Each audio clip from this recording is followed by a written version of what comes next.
A lot of celebrities worked with WCW while you were there. Kevin Green. There was just a ton. ICP. Jay Leno had was in a main event. Was there a celebrity? What was the celebrity you were most impressed with how they took to wrestling, and that you felt like probably could do this if that's the way they wanted to go? Gosh, it's really a toss-up. Malone, Rodman, and Kevin Green, definitely the top three. And Rodman probably most of all. And what's ironic is Dennis. I mean, look, Dennis was Dennis. The first time we used Dennis, whatever year that was, I mean, Dennis is a friend of mine, and I love Dennis Rodman in a lot of ways. He is a good human being. A lot of people don't know the real Dennis Rodman, but you cannot find a more generous, open-minded, open-hearted, non-judgmental guy in any sport. He is a really good guy. He's got baggage. He's got problems. He's got issues. And he's had a life that none of us would ever want to spend 5 minutes in growing up. But all that being said, when Dennis showed up for his first day of training, I'll be honest with you, I wasn't quite sure he was sober. That's being kind. I wasn't quite sure I could keep his attention for more than 30 minutes at a time, also being kind. But when we had his attention and we could get him to focus for a couple hours here and a couple hours there in the gym, I mean, he took to the stuff like he'd been doing it for 10 years. He was so fluid athletically. He didn't have look, I used to teach martial arts for a long time. Grew up doing that. And, one of the biggest challenges as a martial arts instructor is having someone come in who had 6, 8 months, a year, 18 months worth of training from another instructor. Because everybody does things a little bit differently. It's a little bit like trying to unteach a golf swing. If you take somebody that's never swung a golf club and you put them with a golf pro and that golf pro teaches them, how to swing the club, and they get pretty good at it, and then for whatever reason they go to another golf pro, that golf pro is going to pick that swing apart because everybody does things just a little bit differently. And sometimes having a little bit of training behind you is actually, you have to untrain people. But Dennis came in like he'd been, training for 6 or 8 or 10, 12 months, and he was so fluid. And he understood it. Not only the physical part of it, but he understood the psychology. And he didn't have an ego. When we said, look, Dennis, when this guy's in the corner and he's pounding you down, you got to sell it like he's killing you. A lot of guys don't want to do that. It's like, wait a minute. If that guy really hit me, I wouldn't react that way. I mean, they interject their real lives into it or their real personalities into it, and you got to kind of overcome that challenge. Dennis didn't have that issue. Neither did Karl Malone, by the way. Yeah. And both of them incredibly gifted. Now, Kevin Green, I liked because he had that raw passion. I mean, he obviously had all the physical skills. He was an NFL Pro Bowl linebacker for crying out loud. I mean, played in the Super Bowl. I mean, he was that good. But he also had the look, and he had the demeanor. But more than all of that, he had this just raw, real passion for it. He wasn't doing it for the check. He wasn't doing it because, he wanted his wife or his girlfriend or his brothers and sisters or his parents or whatever, see him in the ring with Hulk Hogan. He wasn't doing it for any of those reasons. He was doing it because he really, really loved it. And when you take, the notoriety of a Kevin Green at that time, in the NFL, you take the storyline that we had him in, put him in there with Ric Flair. There's a 4 Horsemen thing going on. But more importantly, you got that real, genuine, raw passion for it. That was awesome. Yeah. And you were mentioning Rodman. I remember clearly there was this match he had with Randy Savage at one of those Hog Wild pay-per-views, and Savage threw him into an outhouse. So it's like, man, a lot of celebs probably wouldn't do that. To this day, I'm still friends with Dennis, and I think the world of him, and that's one of the reasons why. Because when he showed up, man, he just wanted to make it as good as it could be, and he trusted the people around him. Yeah. He didn't second guess himself. He had no ego. It wasn't about putting himself over. None of that stuff, man. He just wanted to be a part of the team and put on a great show and have fun. And man, did we have fun. Now, a couple of things I've always wanted to ask you. One was you were never hot with WCW bringing Thunder on and Nitro moving to 3 hours. And when that happened, the week before you were going to have the match with Larry Zbyszko over control of Nitro, and it seemed like you kind of did a test run where the NWO took over. If you had proceeded with the NWO taking over Nitro, were you going to have like a babyface announcer and a heel announcer? Was it going to be NWO against NWO? Like, what was kind of the working plan for that? Well, it was going to be, Monday Nitro was going to be the NWO brand, and Thunder was going to be the WCW brand. Mm-hmm. And you would have heels and baby faces, in both brands, just like you do on Raw and SmackDown. We would have had a babyface leaning play-by-play announcer, or at the very least neutral, along with a probably decidedly right of center heel color guy,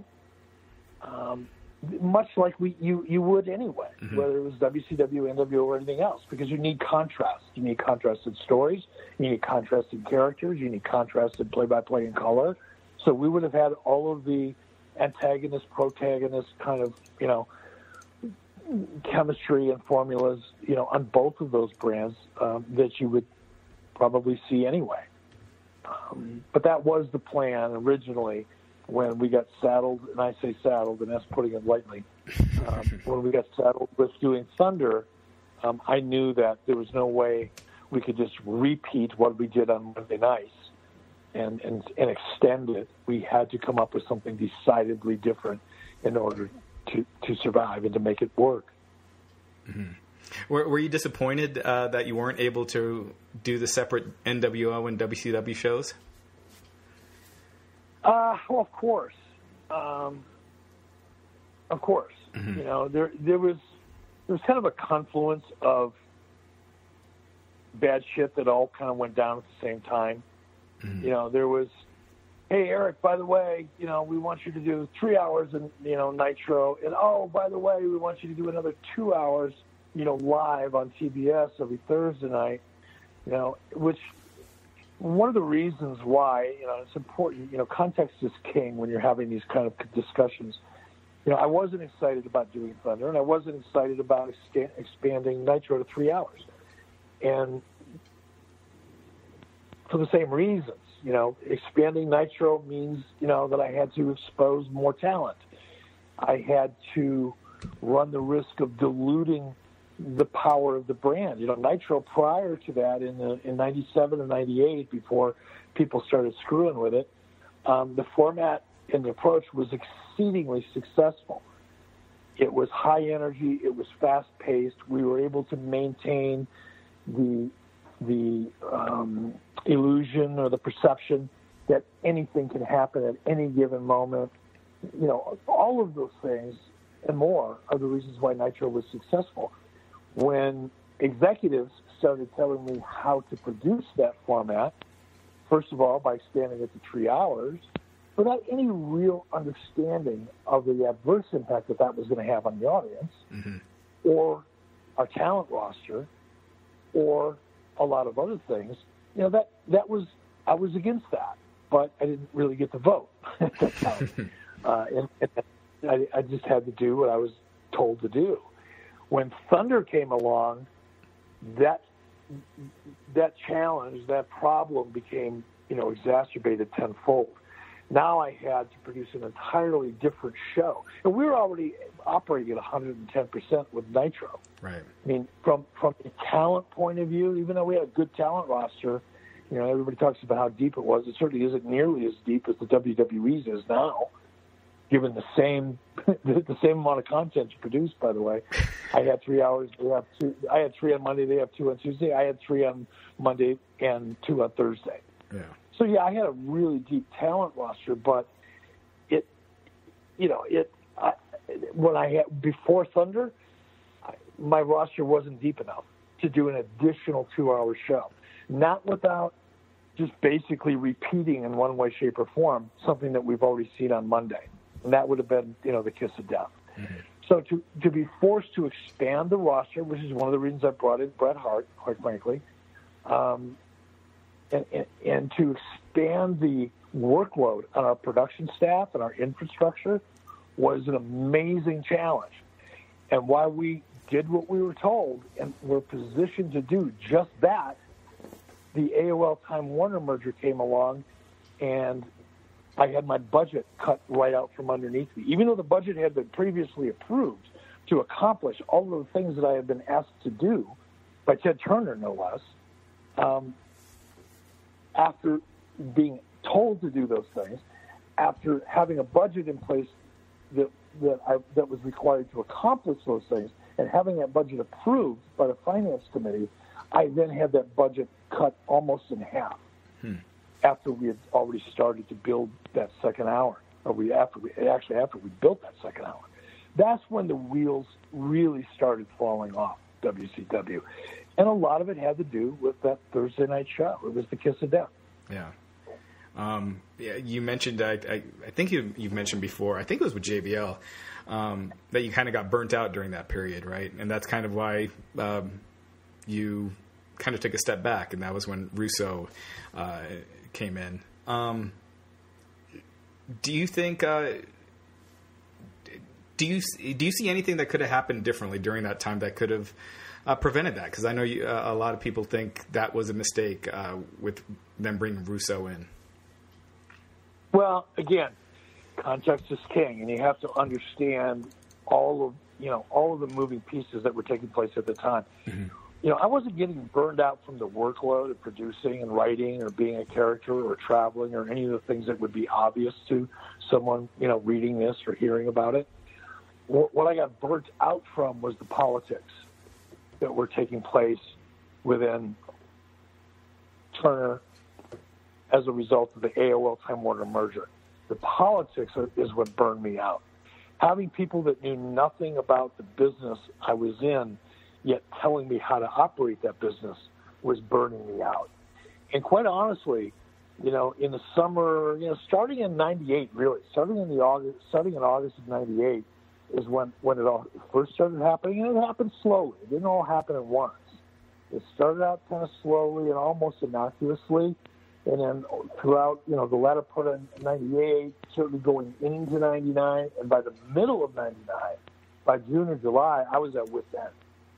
Not with trying to come up with wrestling ideas or coming up with great wrestling stories or characters, although it was a challenge because of the amount of time I was spending fighting internal battles, politically. But I saw the writing on the wall. And to answer your question, no, nothing could have possibly been done differently by anybody in WCW, quite frankly, to change the outcome. Because quite honestly, and look, this is no secret, and it's not just me saying it. Nobody within Turner Broadcasting, other than Ted Turner, wanted WCW. From the day Ted Turner bought it, and it's important that readers really understand the history in order to appreciate the context that I'm talking about in the time period. You have to understand a little bit about history. When Ted Turner bought, the NWA out of bankruptcy and created WCW, Ted Turner was the only one within Turner Broadcasting that wanted that to happen. But they didn't get the vote. Ted was Ted. Mm-hmm. And WCW became an enterprise. WCW was a miserable effing failure from the date Ted Turner brought it in until 1995, when I was the first person ever to turn that company into a profit center. Mm-hmm. Up until that moment in time, every senior executive in Turner Broadcasting spent every opportunity they had trying to convince Ted Turner to pull the plug on WCW. And people like Bill Watts, created multiple opportunities to justify that. It was a money pit. It was getting bad. It was getting horrible public relations, getting horrible headlines, and was on the verge of collapse from day one until 1995. But even then, when WCW was a profit center, there were people in Turner, very high-level executives, that didn't want WCW as a part of their programming slate. Because wrestling, number one, some of it was legitimate. It wasn't just because they didn't like wrestling. It doesn't matter. What mattered is wrestling was very difficult to sell. It still is to this day. Mm-hmm. You know, one of the biggest challenges that wrestling has is advertisers are very, very uncomfortable with it, despite the kind of ratings that it made. You know, when WCW was getting, 4s or 5s or 6s or whatever the hell it was at that time, we were the highest rated show on TNT, probably still is the highest rated original series in the history of TNT. Yeah. Despite all of that, advertisers were very reluctant to spend money there. And smart people who were running that network were looking at it and go, wait, it's great, it's getting phenomenal ratings, but we're not making any money. And as a result of that fact, in that context, there were senior people, Joe Uva probably being one of them, out of the ad sales in New York, Scott Sassa, Brad Siegel, Ricky Miller, any number of people that had a lot of influence in Turner Broadcasting were trying to pull the plug on WCW. They didn't want it. Yeah. So because that real estate, that 2 hours or 3 hours on, the flagship network within Turner Broadcasting, they would have much rather have seen a drama or a movie of the week or a sitcom or an original production of TNT because, that's what everybody likes to do, right? They want to produce their own things. They couldn't do that as long as I ate up 3 hours of their Monday night real estate in prime time. That's so crazy to me. I remember one time when you guys, the Robin Hood was premiering after Nitro, and you guys kept a Hogan versus the Giant match going through the commercial breaks during that Robin Hood, and that show did phenomenal ratings. It just felt like there was such an opportunity there for them to use Nitro more to help push, more of their shows, and where it ended up, man, it's just it's sad as a wrestling fan. Well, you got to be fair again and put things in a proper context. Yeah. We could get away with that here and there as a promotion. Yeah. It was a stunt. You go over a little bit. You can do things creatively so that you bring the audience from one show immediately into another. There are a lot of things, that you can do as a stunt to accomplish that. But the challenge is you can only do that, so often before the audience kind of catches on. And that product that you're promoting, that stunt that you're creating to get the audience to watch the show that's coming up next, if that show doesn't stand on its own, those stunts are only going to work once or twice and then they're done. Right. So it is an opportunity. And that was one of the reasons why, when Brad Siegel, in some respects, did support, at least for a period of time, because he had no choice, quite frankly, did support Nitro and was looking for every way he could to use, that audience and leverage that audience to launch or, help other shows succeed. And that's always been the challenge. The wrestling audience is a very unique audience. Yeah. And it's hard to follow a wrestling show. You get a hot wrestling show, it's kind of hard to follow it. That audience isn't going to stick around. Right. They tune in for it, which is great, but the minute it's over, they tune out pretty quickly. Yeah, that's true. And thanks for taking the time. And I have a few more questions. I appreciate you taking the time today. First off, with Hulk, I know a lot of people were hoping that he was going to be on Raw 25, that him and WWE would, work their things out. They had issued a release beforehand that it wasn't happening. Have you kept in touch with them? And do you see that changing? Yeah, I stay in touch with him almost every week. Mm-hmm. It's my best friend. So, yeah. And in addition, we have some business together. So, yeah, I talk to him on a regular basis, sometimes 2 or 3 times a week, and have probably for the last 20 years. Do I see it changing? Yeah, I do. I don't know when. I don't know how. I don't have any inside information. When he and I talk, we don't talk about that. But my gut tells me that, as the saying goes, time heals all wounds. And Hulk will always be, a part of sports entertainment / professional wrestling history. And there's nothing that's going to change that. And his relationship with the WWE, whether it's official or unofficial, is something that can't really be erased. So I think when time heals the wounds, I think it's inevitable that they'll come back together again. But, look, there's strong feelings on both sides of that equation. Yeah. What about, he had teased some stuff with New Japan, with the Bullet Club. I'm sure he was just having fun, but given that you and him did take TNA to their highest ratings and their best, their best viewership and everything, you think that's something that could possibly happen, him doing something with New Japan? Because that does seem like that would be something that could start getting a lot more mainstream interest in that product as opposed to a lot of the hardcores right now. Oh, I have to give that some thought. Let's just kind of, play creative committee right now. If we looked at the positives, if Hulk Hogan and myself, if I threw myself into that mix, or even Scott Hall and Kevin Nash, if the four of us stepped in as, the guys who kind of, me being the guy that created the NWO, Hulk, Scott, and Kevin is, the personification of it.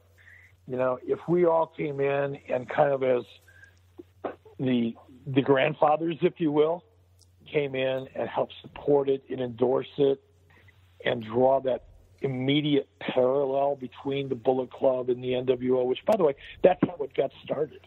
Mm-hmm. It kind of, became hot as a result of them mimicking or copying or emulating, however, or paying respect, however you want to phrase it, to the NWO. That's how it started, which is cool. But if we were to kind of recreate at least the components of the NWO with Scott, Kevin, Hulk, myself, and endorse it, it could have two effects. On one hand, it could certainly bring a lot of notoriety, a lot of eyeballs, a lot of press, a lot of credibility, a lot of good things could happen as a result of that. But on the flip side, a lot of bad things could happen too. One of the reasons that the Bullet Club is what it is because while it may be kind of a wink and a nod to the NWO, it's also young, fresh guys of a new generation. And there may be a portion of that audience, and it's hard to know just thinking about it out loud, whether that's a large portion or a small portion, that would go, we don't want to see that. So it all depends how it's done. I think it would have to be done very carefully. You couldn't, the NWO just couldn't come in and Bigfoot it. It would have to, the NWO would have to pay as much respect to the Bullet Club and who they are and what they've become as the Bullet Club would have to pay the NWO. Because the Bullet Club are the guys that are in the ring doing the work and making the action happen. So it would have to be the art within the art of utilizing the success of the NWO with the people in it and using it to build the Bullet Club as to perhaps diminishing it. Yeah, I definitely think there's some fascinating possibilities there, but yeah, we'll have to stay tuned. You had also you started the IRW Network website a while back. Now, is the idea to kind of because I know independent companies started losing a lot of revenue on YouTube. Was it to get another way for independent companies to monetize, or what was the idea behind it? Well, I started the IRW Network long before YouTube disallowed monetization of wrestling content on YouTube. Okay. I started the IRW Network probably 2.5 years ago, way long before YouTube changed its policy. it started out as being kind of a side, I don't want to say a hobby project because I was serious about it, but on my list of things to do each day, it was down towards the bottom, and I didn't spend a lot of time on it until probably the last year and a half. And the idea behind the IRW network really was and is to create a what's the best way to phrase this?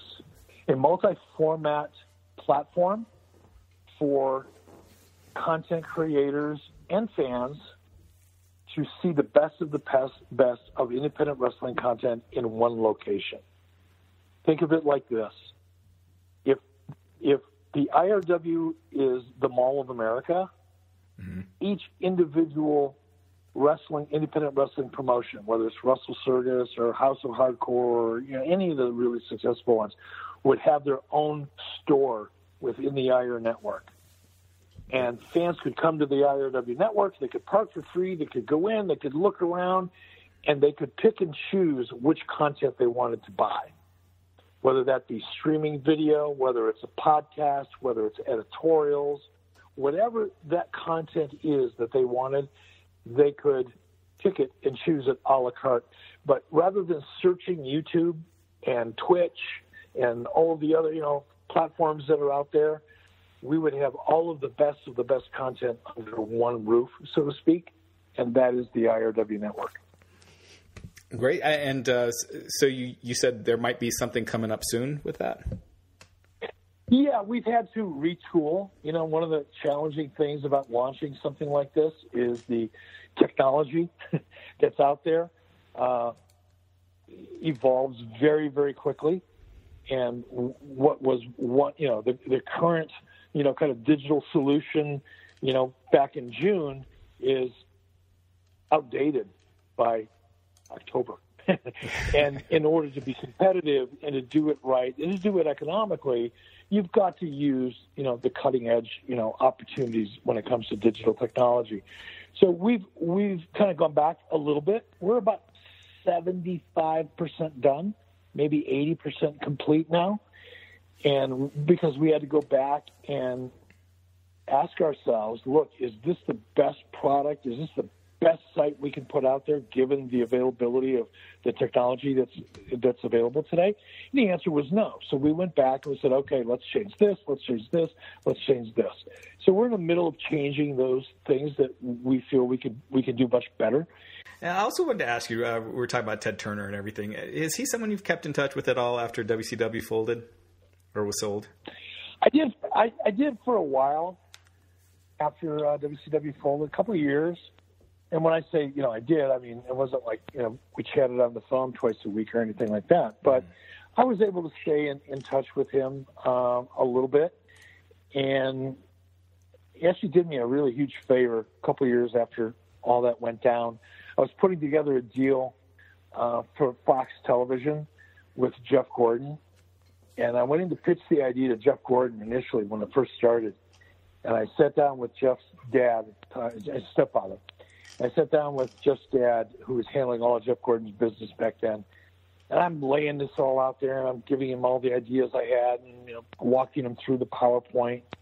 And his dad looked at me and said, well, how do I know you're who you say you are? Which I didn't know how to respond to that because Jeff Gordon's dad wasn't a wrestling fan. So I said, gee, well, I guess I could pull up some stuff on the internet and prove it. He goes, no, I want you to have Ted Turner call me.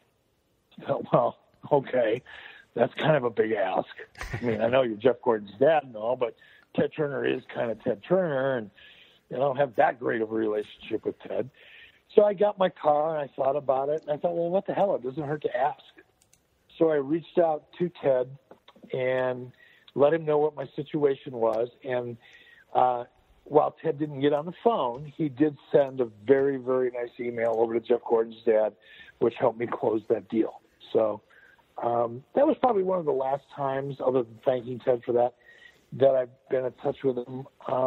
He doesn't, Ted's kind of out of the limelight now. Mm-hmm. He's putting all of his time and energy into his, charitable endeavors, and, he's getting older. He's just loving life, up in Montana, down in New Mexico. So, Yeah, absolutely. Well, thank you again. I'm gonna go. Did you have anything else you'd like to plug?